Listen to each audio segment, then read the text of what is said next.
I was running late that morning, trying to make up for a promise I'd made to my son, Max, that I'd drive him to the bus stop instead of making him walk.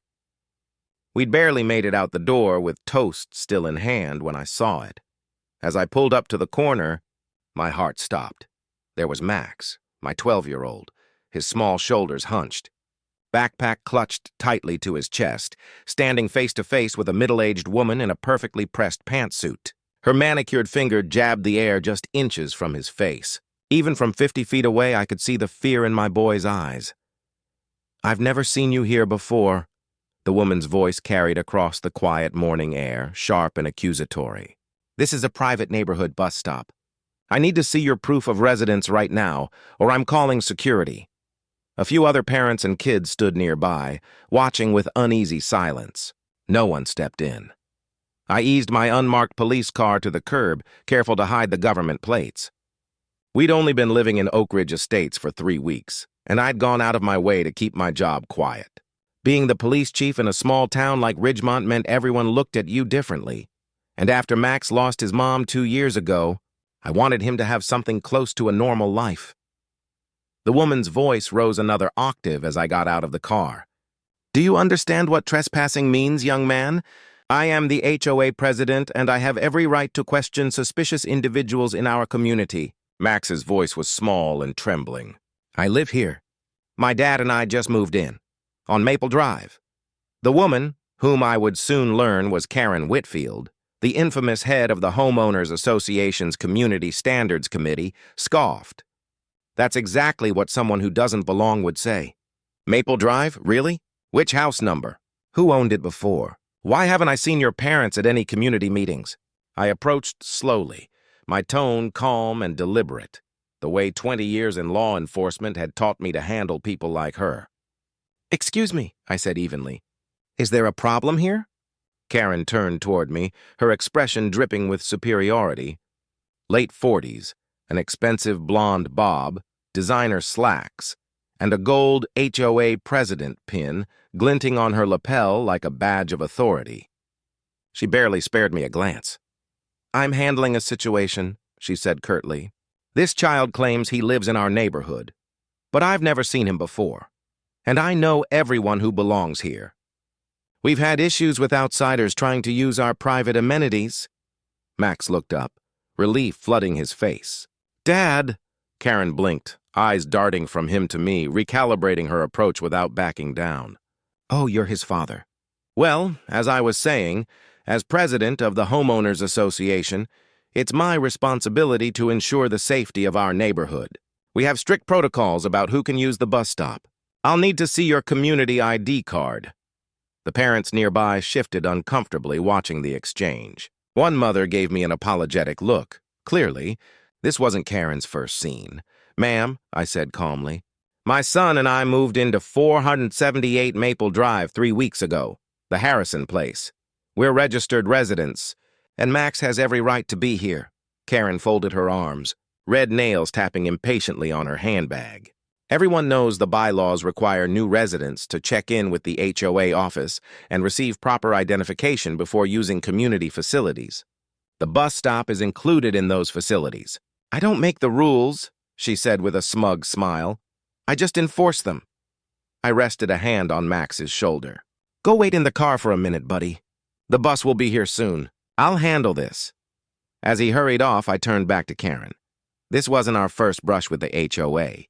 In just 3 weeks, I'd already received 3 separate notices, one claiming our mailbox was 2 inches too low, another demanding we repaint our window trim to a more acceptable beige, and a third warning about leaving the recycling bin visible from the street for more than 4 hours after.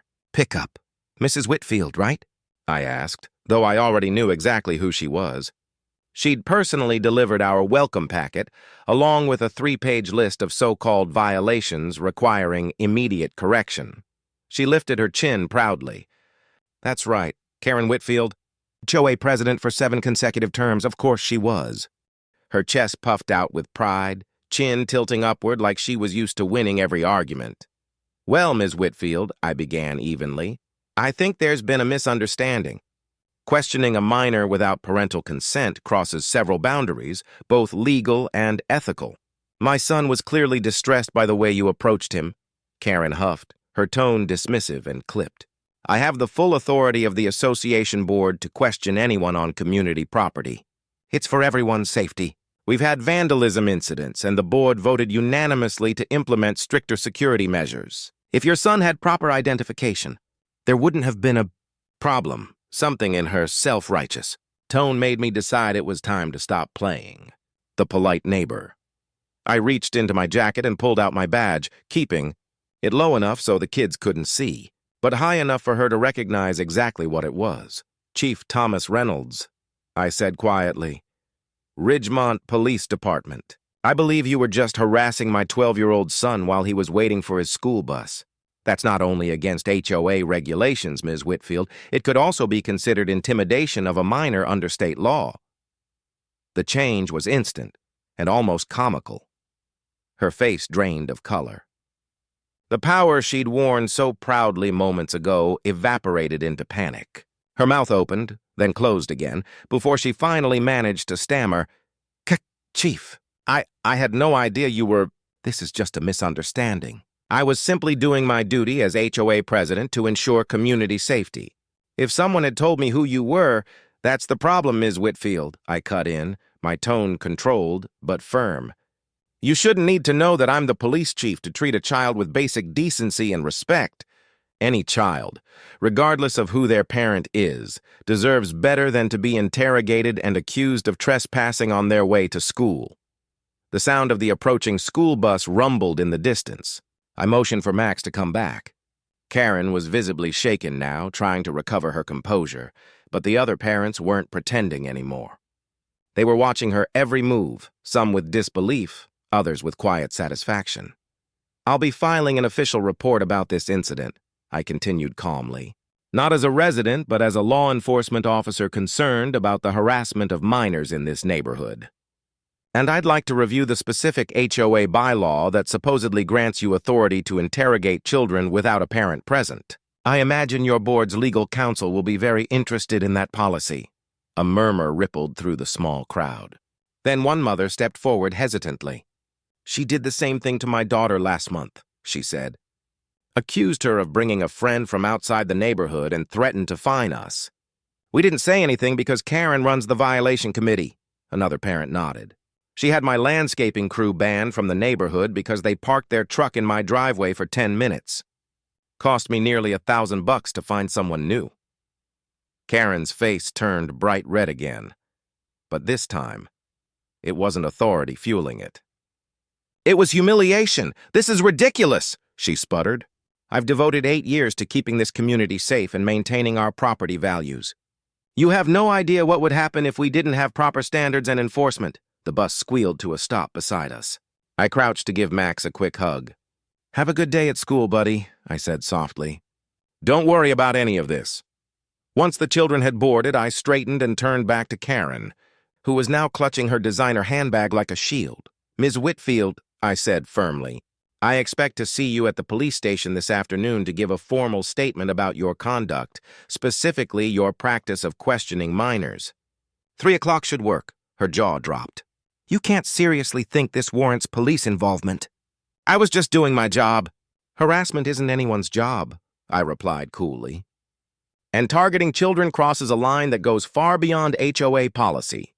In fact, what you did today could result in charges of harassment, intimidation, and impersonating a security official, each carrying potential fines of up to $5,000 and even jail time in this state. The blood drained from her face for the second time.